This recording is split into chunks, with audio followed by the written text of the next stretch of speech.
people worry, and rightly so, that technology is going to replace humans and will take jobs.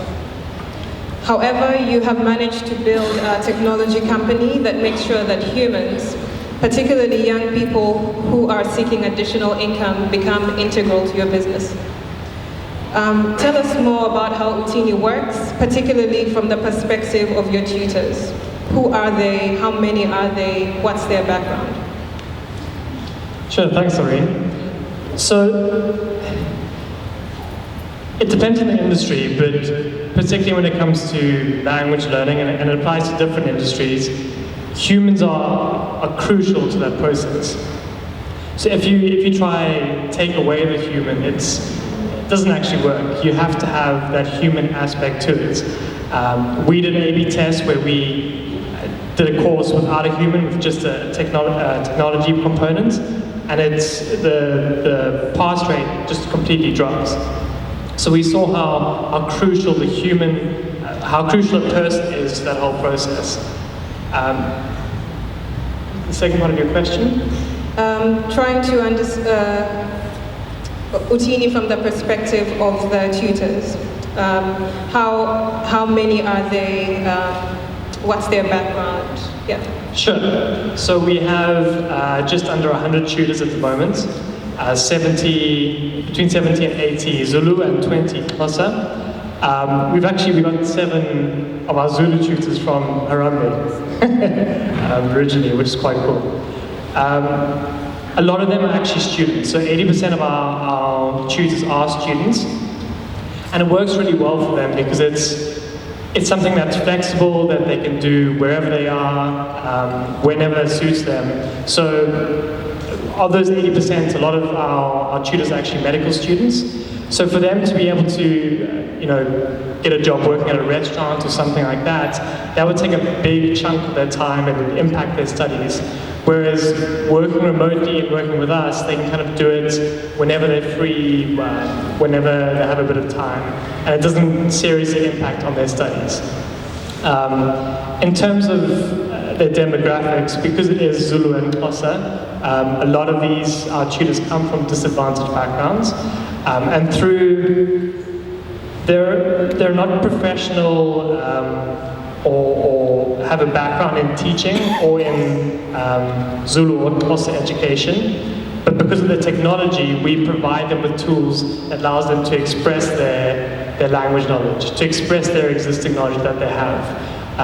So without being professionals or having a background in that, they're still able to do that. And Thashlin, so lots of startups in the room, and startups are almost always looking for money. In fact, MSDF has funded both Harambee and Uthini indirectly through Ingenie. So I'd like to start off by asking you a bit more about MSDF. Why has MSDF prioritized tackling youth unemployment? Tell us more about the investments you've made and the initiatives that you've funded related to employment. Fantastic. Well, it's great to see so many of you in the room today. The Michael and Susan Dell Foundation is deeply committed to trying to solve for more opportunities in South Africa for young people. The founders are passionate about creating opportunities for young South Africans in order to be able to get a first job and earn a livelihood. And so the foundation is very focused in identifying innovation or opportunities that can help accelerate as many young people getting into employment. And so we take a very pragmatic view in terms of our investing.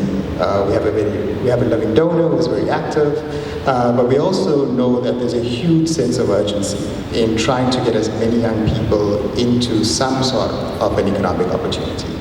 So I think Rob and Doreen had spoke about the challenge in South Africa. We have almost 55% of young people that are not in any education or any employment or training in South Africa. And so that is a huge social problem and a huge social challenge that we sit on as South Africans.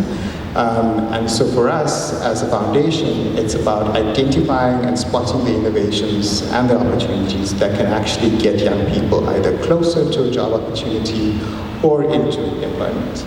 And so the funding is very much focused on identifying people or young people such as yourselves who have ideas and have in some way tested it and have some sort of proof of concept so that we can actually look at the data and see as to how we can help you accelerate your intervention into the market so that more young people can actually be impacted by your solution.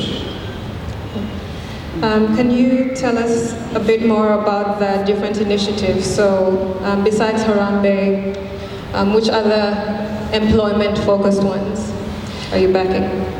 So I think the best way to describe it is we're looking for demand-driven operators that have the ability to skill and train young people for a particular opportunity in the market that exists today. And so there's a huge focus on demand-driven.